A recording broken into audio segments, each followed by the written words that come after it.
We all have some idea of the absolute horrors of nuclear war and mishaps, from our glimpses in the real world to the narratives they inspired. We all know what this represents of science, how our discoveries of great power will lead to immense good and unthinkable evil all the same. The weapons we create are flashes of the power of gods, flashes bright enough to burn shadows into walls, to tear down entire cities, and to burn miles and miles away. It is a particular horror of human creation, but that horror goes much further and longer than just the blinding flash. It goes into the very nature of human existence which created it and which will follow it all the same. Faced with the end of the world, we will continue, because that is all we know, and all we have left of the world we once knew. Survival. It will come as a shock that these kinds of ideas are core to the Fallout series, a world set at its various points between 1 to 200 years after the Great War, an all-out nuclear conflict which left the Earth in ruins. In that time, we see civilization return from bands of raiders to small towns against the world to new and old governments alike. With the player's perspective of our world and the characters' perspectives of their own, the series wastes no time in creating thematic elements strung through its quests and gameplay, from the literal first steps into a new world to the endgame choices which will change that world forever. One of the most interesting sections of the series are the little stories told along the way, ones which we have no impact on other than observing a tale that once was, told in terminal entries and audio logs in environments in unmarked locations, even in the loot that can be found. They're often the most chilling stories because they happen in the series' past, much nearer to our present. They're stories of nuclear horror, survival, and the human will to live, none more so than the survivalist logs from Fallout New Vegas' Honest Hearts DLC. This series of 6 sets of notes found in caves across the map is one which has stuck in my head since the first time I stumbled upon one. It's a story of survival in hell on earth that speaks to gods and faith, to the power which creates them, and how sometimes we help God, and not the other way around. The logs are found as you traverse Zion, the once national park turned home to opposed factions. Assisted by the dead horses are the peaceful sorrows who have lived there for centuries, recently chosen for destruction by the raider Whitelegs. The sorrows speak of the father in the caves, with the first line of any of them speaking to being, "You are the one Joshua Graham sent to us. Blessings of the Father in the cave on you." If you dig further into Waking Cloud's dialogue, she'll speak of him as a protector and judge, one who helped their ancestors find their place and their peace here in the canyon, a kind being who left them gifts and praise, the valley itself being the greatest one. The newfound caretaker Daniel, a believer in what remains of the Mormon faith, described them as such. The sorrows will mourn your friends too.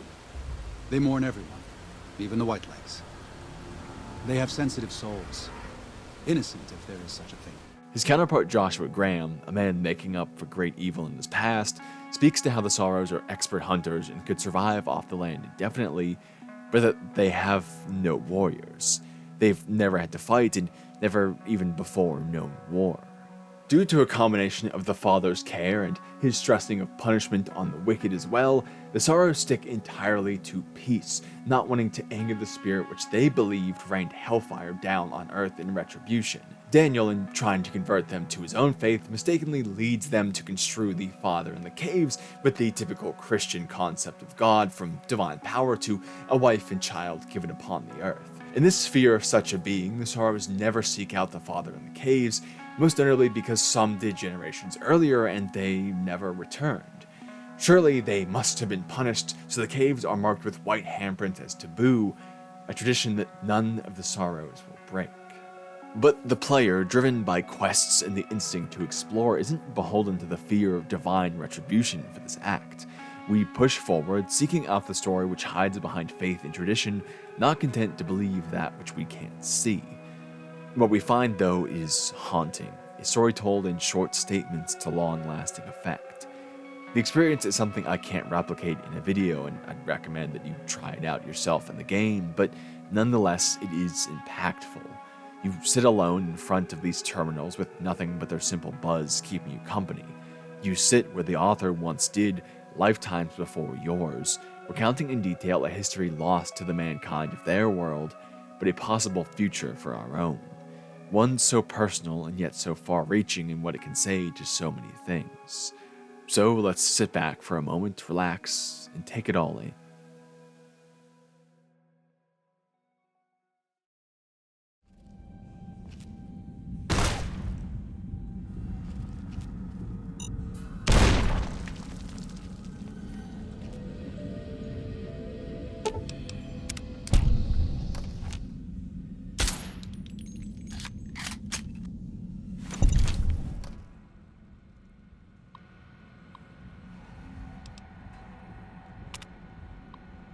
Year 2077, October 28th.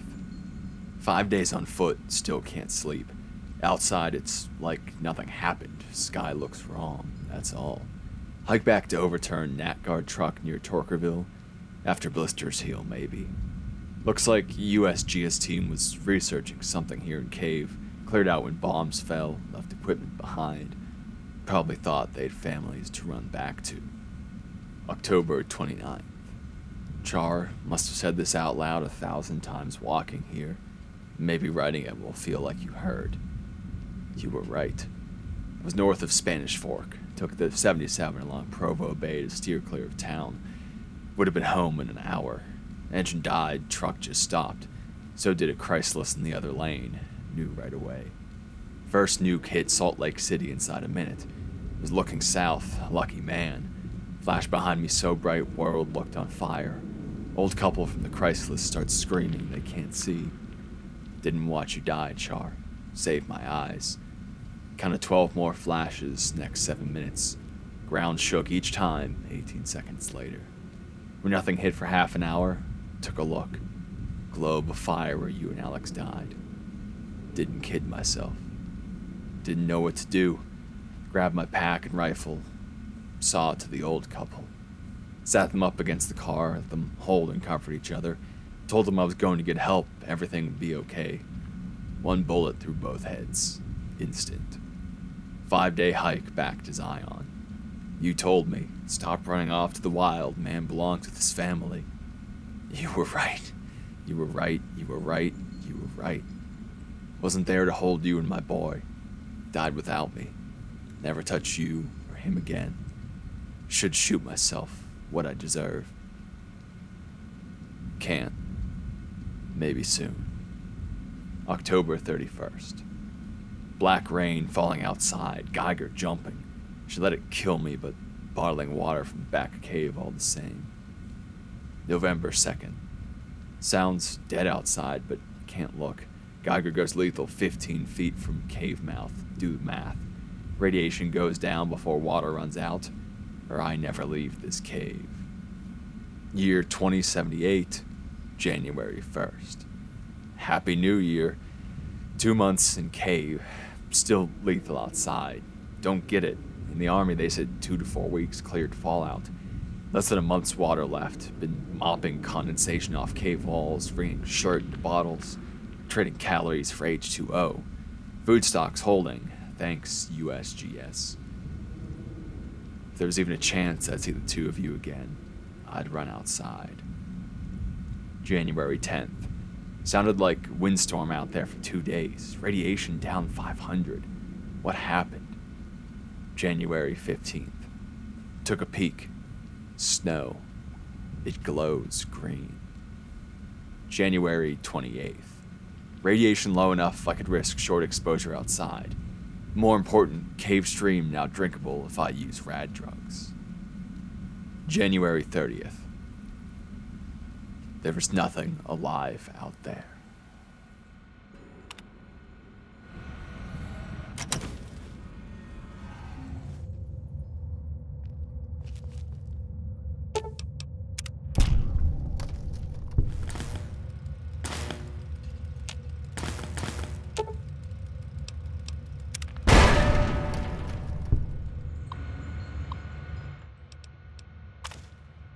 Year 2083, May 5th.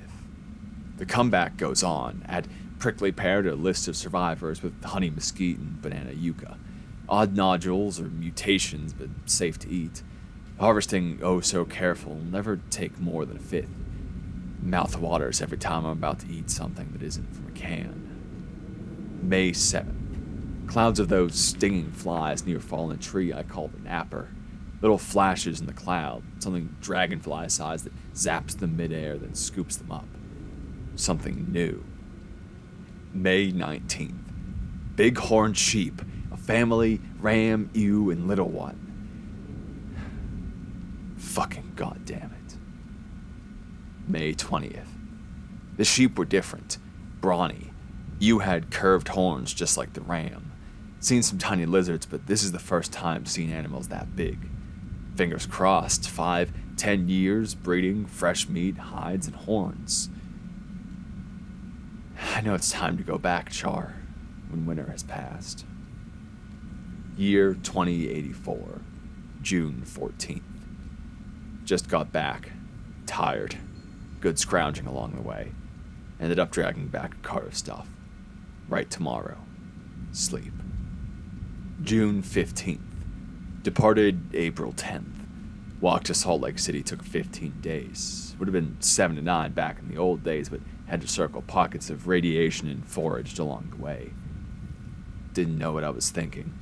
Imagined I'd find my house, dig through rubble, find something. Your bones, I hoped, and little nuts. Would have buried them here in Zion, maybe. Salt Lake City is mostly craters, warped steel girders where high-rises sat, mounds of bricks. Never found our house, didn't even find the street. But wasn't a crater, it was scorched clean. Want to believe it was fast, a flash both of you vaporized, lies to make me feel better, I'll never know. Which part of the city got hit first? Northeast, and you both died in a blink. Further away, and you burned alive screaming, or the blast, broken glass, and bits of brick and wood splinters shredding you like hamburger. Look at it, coward, and listen, don't turn away, face it. If you'd been brave, lucky man, you would have found the spot and blown your brains out. But not you. You took your time walking back, made a shopping trip of it. Scrounger. The truck was still there on 77 north of Spanish Fork. The Chrysler's too, but no sign of the old couple's bones. Outside Nevi, I caught a trail. 3 men, tracks heading towards Fountain Green. Thought about following, but didn't. Stupid fantasy of friends. More likely cannibals. June 20th. Took 2 days to build the door and electrify it. No soliciting assholes. Home sweet fucking home. Year 2095. September 20th. I count 28 of them. 11 adult males, 8 females, and 9 children aged 2 to 10. Some rifles and pistols in bad repair. Old world clothes, all ratty. September 22nd. Got close enough last night to hear them talk. Spanish, I think. From Mexico? Heard them say paradiso a bunch. Think that means paradise. Here to stay then. Seem harmless. Seem. October 5th. The one I call Maria is pregnant. I think the father is Jose, but she spends a lot of time with Pablo, too. October 7th. Pedro ran out to pee in the stream and would have seen me if he looked to his left. Too close. Need to give them space. November 10th. Jose broke his leg chasing a bighorn. Too far from camp for them to hear. Told myself to leave it, but just couldn't. 300 yards from their camp, did my best Jose's screaming imitation until a bunch of them came looking, then strung them along to the crest where they could hear the real Jose. Probably useless. Compound fracture that broke the skin. November 11th. Infection. So many goddamn words nearly the same, think I'd be fluent. But anyway, Jose's leg has got it, so he's going to die. Nature for you. Of course, they're giving prayer a try. November 12th. Left a bottle of antibiotics on a rock outside their camp last night. They thanked to God, or Dios, of course. As though that asshole saw fit to burn the world but still cared enough to leave some medicine on a rock. November 15th. Jose will always limp, but otherwise, he'll be okay. Good deed for the month. Will they make it through the winter?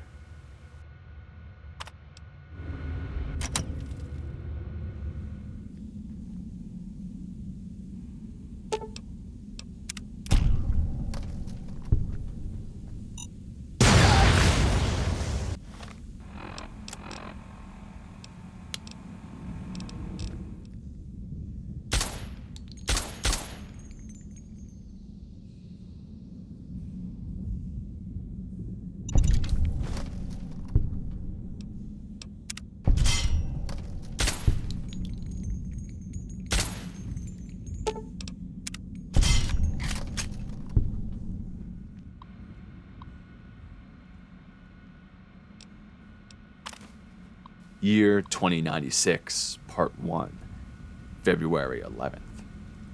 Fuckers killed all the men. I think they would have taken the woman alive, but Maria and Selena opened fire and some of the others went for their guns, so they shot them down and some of the kids with them. If I could have warned them. February 12th. Elena and Carmen, 5 children still alive, being kept in a pen. There were more than 100 of these assholes in blue suits. Every suit says 22 on the back. Why? They're armed to the teeth with submachine guns, pistols. Estimate 60% male. Everyone seems to follow that dark-haired guy, but can't get close enough to tell. Assholes are disciplined. Patrols, sentries, they mean business. Say I go in at night and get the women and children out. Where to next? But I have to get them out. Have to. February 13th. Recon during the night. Well organized, sentries along most approaches, but streams not covered. Are they sick? Lots of coughing fits. Tuberculosis? The women and children are still in the pen. We'll try to infiltrate by stream tomorrow night. February 14th. They ate them. February 19th. Ambushed along Riverside Trail. 6 males killed. Heard their coughing a mile away. Used their grenades to booby-trap the bodies. Kept half. Secured 6 submachine guns, 500 rounds of 10mm, 6 frags. February 20th. Ambushed along Riverside Trail. 2 males died checking the bodies. Killed 2 more with rifle. Shot one through calf and let the asshole crawl back to spread the message. Coughed like I'd shot him through the lungs. February 23rd. Ambush half-mile east to Coal Pits Wash. 8 males killed. Year 2096, Part 2, February 28th. Ambush in the Narrows. 6 males killed. Took a 10mm through the thigh. Steel jacket, but missed the femoral. Lucky. Used a tourniquet to make sure nobody splattered on the rocks back to the cave. I've set traps all along Entrance Passage, but if they find me, it will be a matter of time. Still, 24 confirmed kills in 10 days equals at least 1/3 of their combat force. Not too bad for an old man. March 2nd. Lucky. Patrol was small. 3 men. Screaming woke me. Point man caught under deadfall. Panic fire ricocheted into the cave and almost hit me. Crawled forward and killed them all with submachine guns. Nearly used frags. Stupid. Finger in the pin when remembered ricochets. Leaving at once. No other patrols in the area, but they'll be searching the Narrows for these 3. Taking as much food as I can drag with me and heading to cave south.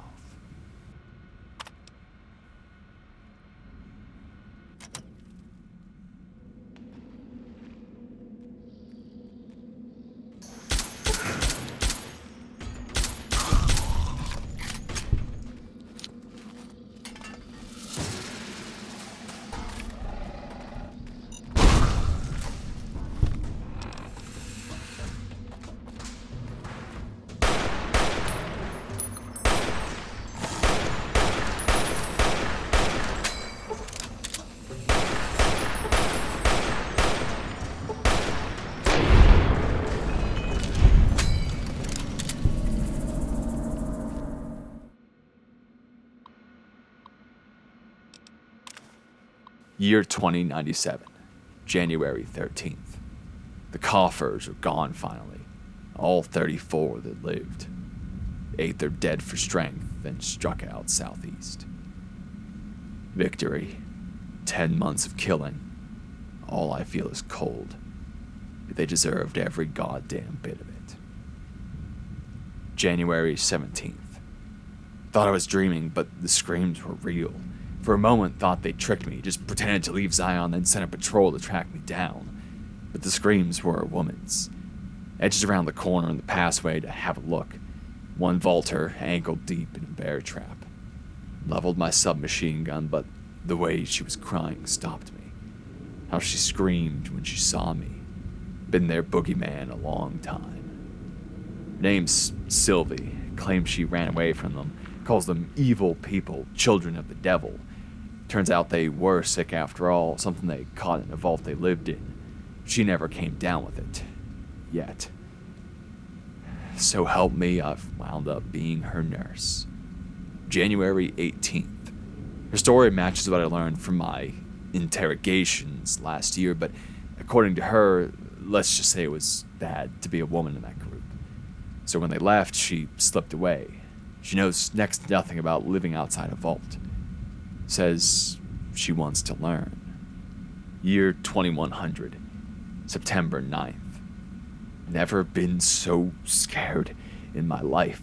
Canada wasn't scary, just sickening, the criminality of it all. The end of the world wasn't scary. When I knew you and Alex were dead, I didn't have anything left to be scared about. It just went on for some reason. I wasn't scared fighting the Vaulters. It was like I kept daring them to finish me. When I killed them, I think it was the closest I came to feeling happy in years. Sylvie is pregnant, and I am terrified.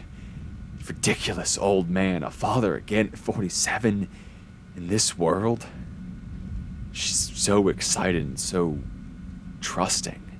Says it's God's will that we have this child, like nothing can go wrong. You see, Char, she doesn't know about you and Alex. Never told her. Almost did sometimes, but what you and I had, it seemed wrong to share it. More like an old man not wanting his young wife to know how he failed the ones who come before her. Hiking into ProfessorViral for medical books and supplies. This will be done right. I'm sorry, Char. Hope you can forgive me. Year 2101, March 5th. Baby was breech. Would have been a son. Michael. Did my best to turn him, but failed. Must have done cesarean too late. I had to put Sylvie out, and she never woke up. Buried them south of the Narrows.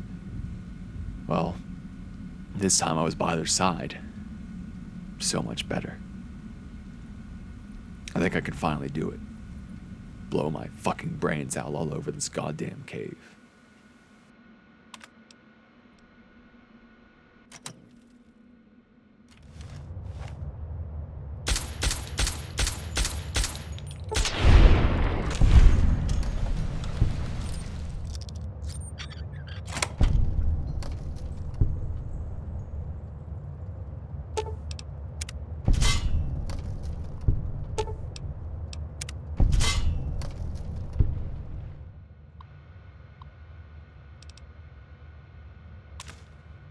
Year 2108, August 22nd. 10 tracks, half-mile northeast of the canyon entrance. Barefoot. August 23rd. Saw them through the scope. Corpses walking around. Finally gone crazy. Dementia, maybe. August 24th. I'm not crazy. They're real. God damn it, they are real. Rushed me the moment they saw me, snarling like animals. They look like corpses, but they don't smell rotted. I'll be putting them out of their misery. Doing for them what I never could for myself. September 3rd. The last of them. All gone. Year 2113. February 5th. Happy birthday to me. Happy birthday to me. Happy birthday, you useless old dinosaur. Happy birthday to me. Happy 60th. What do you get a man who has everything? A bottle of whiskey and a 12-gauge slug through the roof of the mouth. Woo. Come now. What do I have to do to prove to myself that I've lived long enough? I'm a shriveled old man. White beard. Seen enough sunrises and sunsets. Saw the big sunset. Been hanging on through the long night 36 years now. Ridiculous. Not kidding myself into thinking there's anything on the other side of this. Fine. Things weren't so bad before I was born. Char and Alex, Sylvie and Michael who could have been. Thoughts of the beloved dead before dying. Goodbye, Zion. February 6th. Fucking didn't do it. Coward as usual. maybe 2 bottles next year. Year 2123, April 25th. 24 of them. Half boys, half girls. Youngest is 8 maybe, oldest 13 or 14. Dirty and scrawny, been on foot a long time. Children's crusade. Struck camp on nearly the same spot as Los Mexicanos. 30 years and a lifetime ago. Spent 2 nights listening to them. English and literate. One of them reads stories while the little ones fall asleep. They escaped someplace they call the school, but can't figure out where it was. When they want a little one to behave, they tell him to stop or the principal will get you. Principal better not show up or I'll blow his goddamn head off. I can still shoot straight.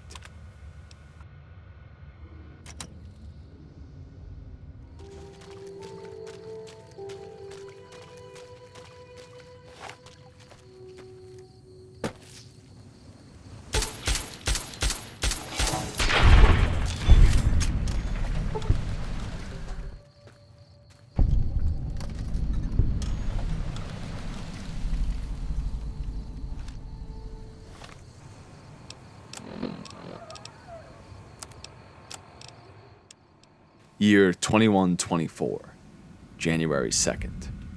I've been leaving notes for them and gifts. They like the books. Started with stories, but moved on to weapons manuals, medical books, practical stuff.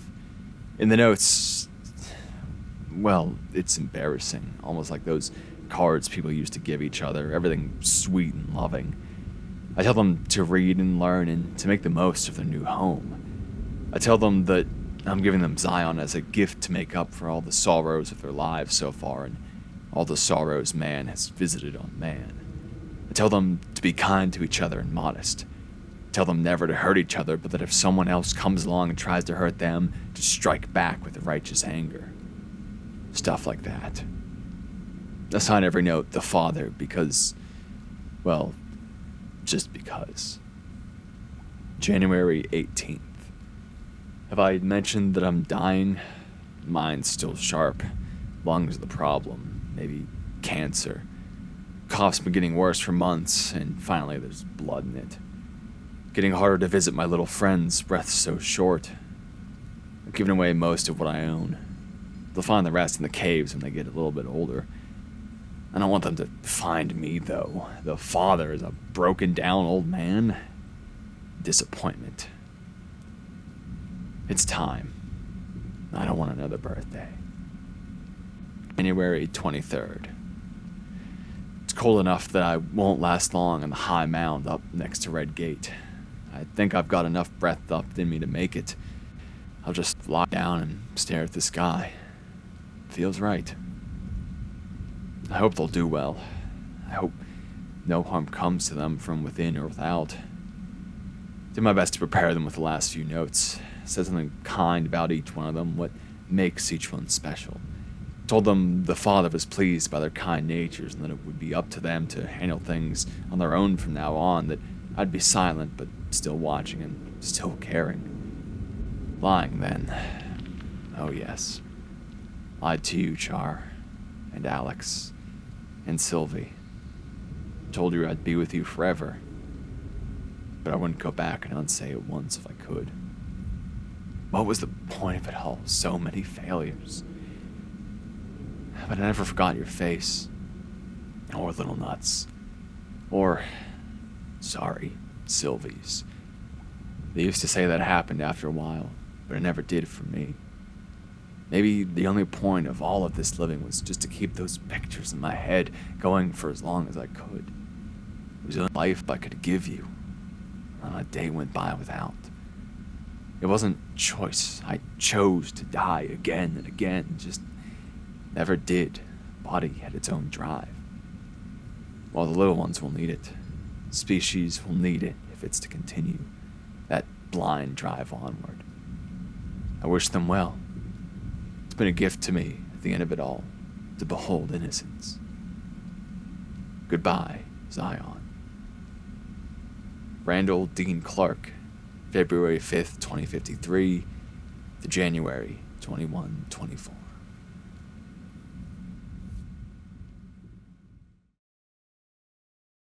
What I really love about this story is how it speaks to a constant of human nature throughout all times and situations. The base game presents us survival in a physically harsh age as our world is regrowing. Our own lives and experiences give us knowledge of one of the most mentally taxing ages to ever exist, and Randall's story presents us with both. We know that no matter the time or age, no matter the conditions, we tend to suffer, and yet, almost seemingly against our own wills, we continue. Through nights of loneliness and desperate days, wasting away at something we hate, weeks and months gone in a flash with what felt like no value, continuing on and on and on. A higher intellect tortures us, informs us of the potential for a higher value in life, and then conflicts with a world which so often does not allow us to find it. It creates suffering within our base nature as humans, so often that you could say that to live is to suffer. This story is the extreme of that point we all feel. We witness a man who has nothing to live for, nothing even around him, as he proclaims so hauntingly, "There is nothing alive out here." And yet, he goes on. He takes little notes of the flora and fauna, documents his experiences and how he survives, little reprieves from the absolute horror and destruction which surrounds him. It is the kind of search for purpose we all feel, but with no options to dedicate his life to. We can pick between options, however minimal or however unideal, from work to family or hobbies, but he has no options. His dedication may only be survival, a depressing fact. We see this in the spacing of his terminal entries, slowing down for up to 11 years between them at points, like when he returns to his former home and when he sees a new group of survivors in Zion. Key to this is that he writes seemingly only when he feels there is a purpose to his life, explained by the entries on either side of that gap. In 2084, he's finally facing his fears and confirming the death of the father he once was. After 6 years in Zion, feeling an immense pain anytime he even saw a family of creatures to remind him of his own, he returned to Salt Lake City, where he hoped to find something of his family, at least maybe the bones, anything at all, but instead found exactly what he expected deep down and what had been surrounding him for 6 years now. Nothing. He finally stares at the desolation of his family head-on, where he once looked away to save his own eyes. Even if he was never kidding himself about their survival, there was no confirmation, not of how they died, fast or mostly painless, or long and drawn out in agony. He resigns himself to death here, a failure at the purpose he had when the world died and left him with no options. Although he doesn't kill himself, it is a kind of death. It is the end of who he was, the death of a father who ran from his family, the end of a purpose. He continues as someone new, but someone without purpose, and so after locking himself behind an electrified door, he takes no more notes until there's another meeting to speak of. For 11 years, he simply was. What we see here is what he wrote in his final note: "I chose to die again and again. Just never did." The world around us makes little sense. It is a set of endlessly complex causes and effects which could never be effectively calculated, and by the time we did, the results would be too out of date to be useful. We witness the effects of some likely intense burst of energy at the start of the universe, dictating everything which would occur after it until the end of time in ways unknown to us. Our beliefs, spiritual and personal, are often an attempt to solve this issue that the world is random and that we as pattern-seeking beings need some sense of control and knowledge over our surroundings. We simplify it all down to the will of a higher being or an energy between all things or a pointless quest for procreation because having single reasons for life is comforting, no matter how optimistic or pessimistic they may be. Purpose, meaning in life, a reason to be, they're all an offshoot of this. In our own personal universes and the worlds we create in our heads through our perception, there is just as little sense. We don't really understand ourselves or what we feel or why we feel it. We have limited time and we often feel as if we're wasting it. We want our senseless lives to have value, and so we create purpose. We become mothers or fathers or friends or partners or artists or scientists. We put direction and value and meaning in definitive terms and ideas to our lives. We convince ourselves that we wake for a reason. It works, filling those gaps and allowing us to more easily push through the inherent suffering of the human race. But what happens when we lose that which was supporting our lives? What happens when who we were dies? When we lose that job or that partner or that family we ran away from. When the end of the world takes all possibilities from us, we reach an impasse of suffering. We must continue, but we have nothing allowing it to make sense. We become just an action born from the initial conditions we can't calculate, a speck on the universe's canvas to be born and forgotten so easily. We don't die, but we do. As he continues on that same line we just quoted, body had its own drive. We are at odds with our own instincts, forced to suffer from our birthright. This is why we find purpose, to make this base suffering make sense. Normally though, we move on when we die one of these deaths. We bounce around from one reason to another, knowing that the taxation of fulfilling a purpose is often easier than going without one. We suffer either way, but one narrows that suffering, puts some reason, some kind of logic to it, and makes it our choice to do so, not the world's decision against our will. We may give up time and energy and resources for our reason to be, but we will always expend those things, whether we exist for some greater meaning or not. Because of this, we move on. We must. But what happens when we can't? How does one move on at the end of the world and the birth of a new one? How does one provide meaning when entirely alone? No one to witness their work, the things they do, not even sure if their logs will ever even be found. Randall couldn't move on. There were no options. His only purpose could be survival. To make this worse, he was stuck in place by guilt. Why did he survive? He was running away, a weak man who wasn't there for his family, and yet he was the one to live. And now all he can do is keep living, an affront to all of that. He wanted to die with them, to die with the purpose he failed to fulfill. I think that's another reason why he can't move on and why he keeps living as well. He believes he was meant to die a father. His life ended with that meaning. To pass on with any satisfaction, he had to find it again. It's why he signs notes the father. It's a kind of retribution of giving himself to the next generation, like a parent does. It was finding the peace to move on and die the final death he could never give himself. We see that his most numerous and meaningful notes are all centered around times when he could act as a father. His original family, the Mexicans he failed to save, Sylvie and their unborn son, and the children who would become the Sorrows. It was all he could let himself do. It was the only worth he believed he could have.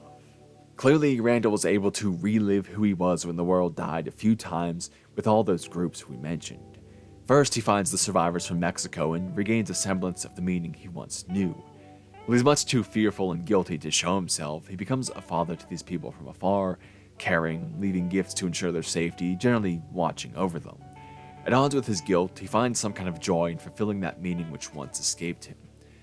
One of the most harsh aspects to this way we quell our pain is that others are seeking to do the same, and the way they do will often be at odds with our own methods. Survivors from Vault 22, an underground bunker subject to dangerous science which slowly infected its residents with mutating spores, turning them into monsters, arrive in Zion and kill his children, the men immediately, while they pen in the women and children before finally eating them, just one day before Randall planned to save them. After this, he goes on a silent rampage, massacring over half of the invaders until the remaining forces decide to flee in fear. For almost an entire year, his entries consist of nothing but short, simple notes as to how and where he killed the former dwellers, detailing the numbers lost and the equipment gained. Knowing that he writes whenever he feels some kind of purpose, we discover a chilling truth. There's nothing that says purpose must be good. All it must do is put some kind of reason to the maintenance of our forms. A father can kill just as much as they can nurture. We can lose ourselves to evil to continue living. The image I get of him during this time is one dedicated entirely to this cause. Do you think he wanted to go back to waking and sleeping for no reason after feeling one so wholesome and meaningful? Do you think he wanted to curse the existence he had, wonder why he continued on, and suffer internally all day and all night? Or do you think he slipped into this reason to be which fell into his lap? One which was physically exhausting, yes, but mentally quite easy, a justified vengeance. He didn't question waking up in those 10 months. He did it with vigor. Purpose is an escape from a reality which makes no sense. It is us being unable to mentally cope with the horror of life's base nature, that we exist so that we may one day die and make room for the next. We are not inherently weak, but compared to the universe, we are nothing, and so in the weakness inherent to that imbalance, we can often fall to evil which compensates for such things. We enact vengeance so the air coming in and out of our lungs has more reason than to perpetuate that which will one day be dust. Justice and morality are great things when done with goodwill. They are some of the pinnacles of human nature. But at their core, they are simply a way to cope. From that awful group, he finds an outlier in Sylvie, though, a woman who escaped their torture and found her way into Randall's caves. But here, the story really wallows in tragedy. The pair grow close, the only form of comfort left in a ruined world, that kind of thing we'd all imagine and experience, that once there's finally someone there, of course we'd grow close to them. They are everything. She becomes a reason preventing Randall from becoming lost once more. Over 3 years, he doesn't write because his focus is elsewhere, teaching Sylvie to survive, being with her, and in the end preparing to deliver their child. Of course, though, there can't be a happy ending, as a complicated birth kills the child and Sylvie alike. This series of entries is haunting, going from such a detailed and heartfelt entry to one of short, haunting statements, ending with another resignation of death. From there, he only notes the arrival of ghouls to Zion, which he mercy kills, his own drunken suicidal thoughts, and 22 years after Sylvie, the arrival of another group of children. I've skipped over a lot here because I don't think I'm the right person to speak to the aspect of fatherhood included in his story, but I can speak again to the reason why we survive without meaning, another form of guilt. You could call it the guilt of memory. As he states, maybe the only point of all this living was to keep those pictures in my head going for as long as I could. It was the only life I could give you. Not a day went by without. Life isn't just something we live for ourselves, we live it quite often for others. I think anyone who's ever had the same lows as Randall knows this. Faced with suffering, faced with meaninglessness, we seek an end, but remember all those who would be saddened by our passing.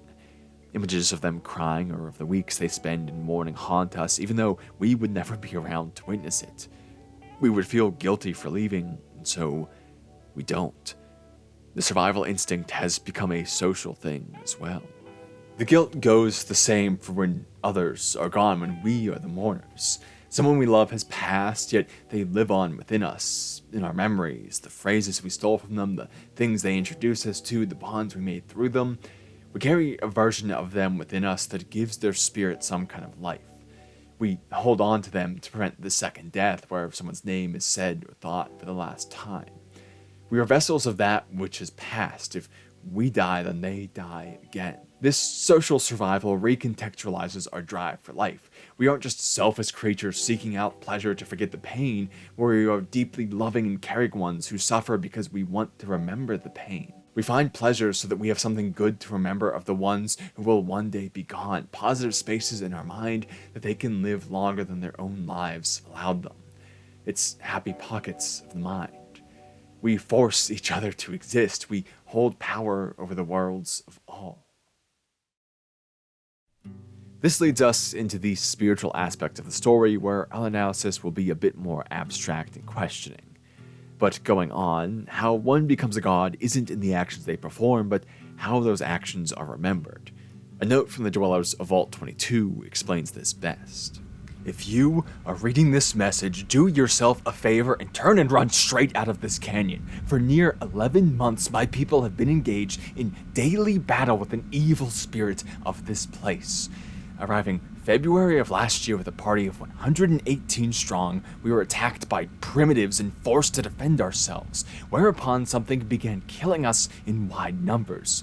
We have done our absolute best to find and kill this thing, thinking it was a man because it uses our firearms against us in traps of all kinds.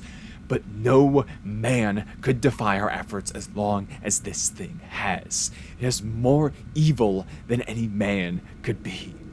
We have been reduced to just 34 of our number. We have lost 6 overseers before me.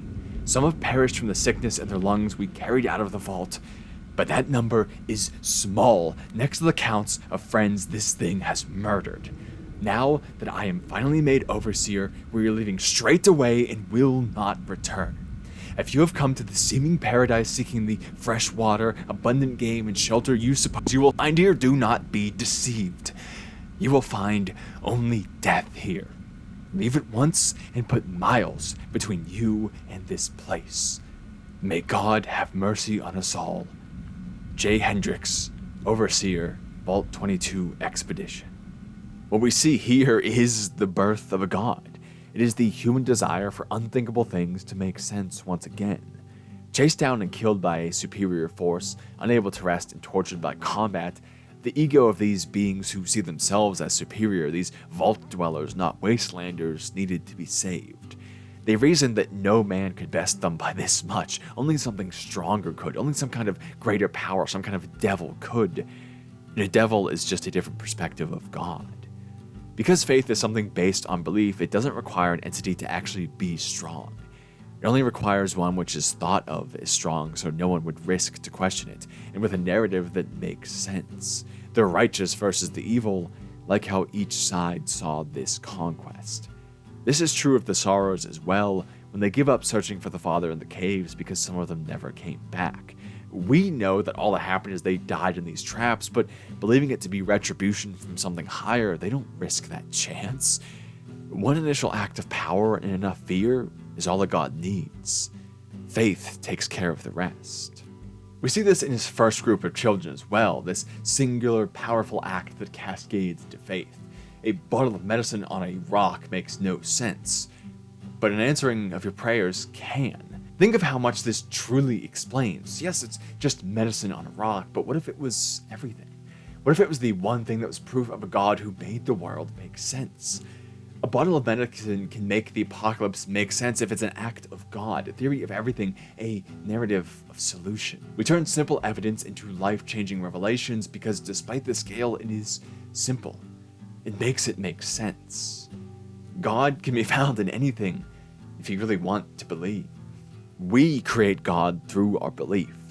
As many stories touch on, how powerful is a God if no one believes in them? It is likely the truth that we made them, not that they made us. Randall's story takes this into a quite concrete setting. It's not that he set out to become a god, but that it was the most convenient form. He learned from the initial children that such a form felt quite natural for them to believe in, so he uses the same one when the future Sorrows end up in Zion. He had some input on the matter, but their decision to take faith in what he said is how the father in the caves was truly born. They could have sought him out, kept watch, and found him, or uncovered the truth all those years later. However, they decided not to break the story, which made sense of their senseless world. It was more comforting to believe. In all of this, we see that God can be an act without consent. Do you think a higher being asked to be believed in and worshipped if one exists, or do you think that we did so to make the world simpler and easier to understand? To have a theory of everything that covered us, our lives, in a nice comfy blanket? We could see the world in any way, interpret reality as we see fit, and that is one of the ways we chose of our own will, not of God's. With this in mind, I want to come back to the idea of us helping a higher being more than they assist our kind. Randall was a man in pain, existing to exist within hell on earth, wishing desperately to leave the world, but unable to do so with the drive for survival. He suffered without reason for more than just guilt, a long and tortuous path. What he provided the Sorrows was simply what he had picked up over the course of his survival, some praise and kindness to brighten their lives, and wisdom, the so-called teaching of a man to fish. But they gave him, simply through their faith, a reason to be, a purpose for his entire life, for all the pain which had led to that moment. A way to die satisfied with the life he led. They made an entire life worthwhile. It's impossible to truly weigh the subjective matter of which side did more, but we can't deny that they helped their God. They took away the pain of what felt like eternity alone, unobservable, but witness to endless cruelty. Just as we suffer and find meaning, maybe God does too, and we are their only answer. This is capped off when Randall states almost hauntingly in his last line, "It's been a gift to me at the end of it all, to behold innocence. Goodbye, Zion." While he may have been a mythical being to these children, one capable of ending or saving the world alike, while they may have never considered any of this due to that, they helped him as much, if not more, than he helped them. their innocence, something he had taken away from him and his family in the death of both of them, something he could no longer try to create, was what allowed him the peace to pass on. It was his final thought to write down before death. The ones he was watching over gave him a reason to be, showed him what seemed lost in a world full of families he had failed time and time again. They were greater than him, unmarred by the horrors they faced at the supposed school, never giving in to vengeance and cruelty as he was. There is a peace in that one's subjects can be greater than them. The role of a father, at least as far as Randall was concerned, was protection, guidance, creating a world where the children could live in peace and prosperity. In them, he found relief that such a thing was possible, even after nuclear hellfire, even after the theft of love and life, even after the horrors of mankind's cruelty. That is a reason for suffering itself. To push forward for a world without it, however impossible it is. Maybe that's part of why we continue. Maybe we are beautiful souls left to a horrible world of a failed god, seeking that which our Creator could never make. We continue because something implanted in us by them drives us to be better, to find a kindness which we've never known and wish to leave for those after us, becoming in a sense our own gods with each generation. Maybe God passed on because we took their role and did it better than they ever could, just as Randall died believing. That final line haunts me because of how it puts purpose to suffering. Randall witnessed much more pain than he did joy. He woke many more days just to maintain his form than he did for any kind of purpose, and yet in the end, he was happy, satisfied, being the center of those few positive memories he did have. It scares me to think that we all have such a capacity to endure so much suffering and push onwards for a few moments of relief, for a point where we're satisfied with the lives we lived because of something so simple. To think that we die and hope for a future we'll never see. I guess I really don't want to be satisfied with the world. I don't want to ever be ready to die because I've witnessed something that made life feel worthwhile. I want to be afraid that I'm wasting it. I want to chase my own purpose to make the horror feel like something I can push through. I don't want to die a human death, satisfied with human things, with memories of good times drifting me off into whatever follows this. But I guess that's what we have. We are built to withstand suffering for a reason. We are engines made to run through much unlimited fuel. Do you think we can create beings after us designed, less rugged, weaker in all the best ways? The Czars have none of Randall's warlike nature and skills for a reason. He left them a world where such things weren't needed. Is that the right thing to do? To make those after us weaker by knowing kindness? Honest Heart is my favorite bit of Fallout New Vegas because of this. There is no ideal ending. The Czars either fight to save the gift of Zion and become less kind because of it, or flee and retain their kindness but forever mourn the loss of their father's gift. What is right? In a harsh world, can cruelty be better than kindness to prepare us for suffering? How do we change the world so such a question no longer exists? Can we ever even do so? I question the base nature of humanity here for that reason. If we begin to believe that we are beautiful souls who feel sorrow for all cruelty, no matter how true or untrue it is, would we be kinder? I could go on questioning all day, but I guess it's better to leave you with that thought. Real quick before you end, if you want more like this, there'll be a video for Metal Gear Solid, which is my other video on video game things, or one that's almost an hour long called How to Fight God, which is a lot more exploration of the later elements of this video involving God that I think is something you might really like if you enjoyed this one. But I'll just leave you with the usual stuff. Important links in the pinned comment, Twitter, Discord, Patreon, where lovely people support me right here above me, those lovely people.